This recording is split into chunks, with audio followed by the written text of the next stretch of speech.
Who was the girl, Steve? Who was what girl? The one who left you with such a high opinion of women. She must have been quite a gal. You think I lied to you about this, don't you? Well, it just happens there's $30-odd here. Not enough for boat fare or any other kind of fare.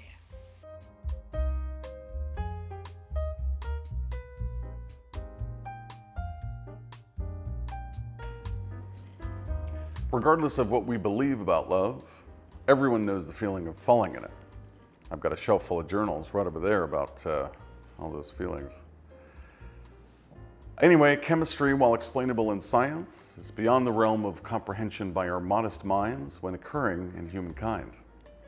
Romantic or sexual chemistry, well, that's a kind with maybe the most mystique.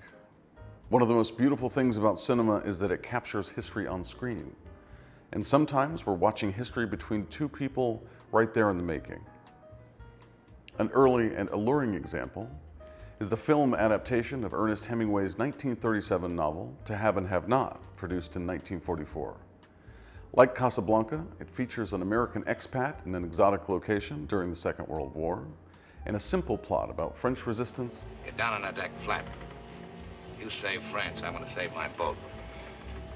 Hook her up, Eddie, and let's go. And a few nomads just passing through. The chemistry in question belongs to none other than Lauren Bacall and Humphrey Bogart.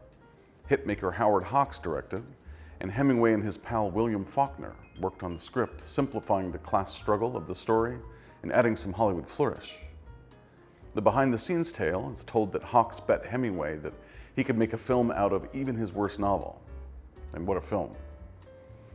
Again, we might think that all men were the brains of this operation, but it was director Howard Hawks' wife, Nancy Keith, whom he called Slim, which is Bacall's character's name. She saw Bacall on the cover of Harper's Bazaar, and it was pointed out to her, to Hawks. She was a model at the time, and just 18. She was so nervous on set, she held her head down and raised her eyes up as a way to mitigate her head shaking.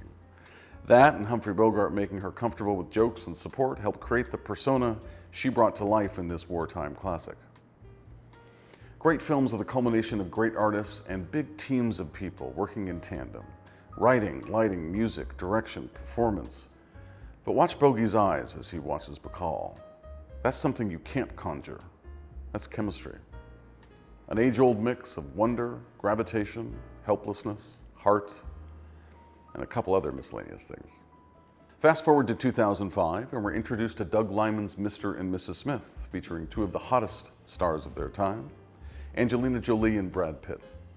We all know the tabloid history since then, but go back and give it another look, and you'll see the same eyes, the same flashes of discovery, and the magnetism you can feel buzzing on screen. I mean, listen, I'm not gonna lie to you, there were times I just wanted to kill her, but Likewise. couldn't take the shot. And it shares a few more stripes with our main feature, a huge male star married at the time, an on-set experience that led straight to the altar, wry one-liners and stolen scenes, and the feeling when you watch it that you're witnessing something real happen in the midst of the fantasy of the film.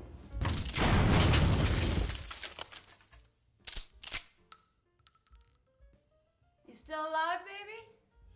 Simon Kinberg's script may not be Hemingway, but give it another listen and you might find it's just as slick, just as sexy, making for a perfect dance floor in which stars tussle, tango, and more.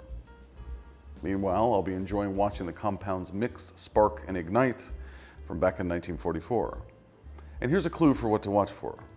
The most famous line in the movie is from Bacall. You know how to whistle, don't you, Steve? You just put your lips together and blow.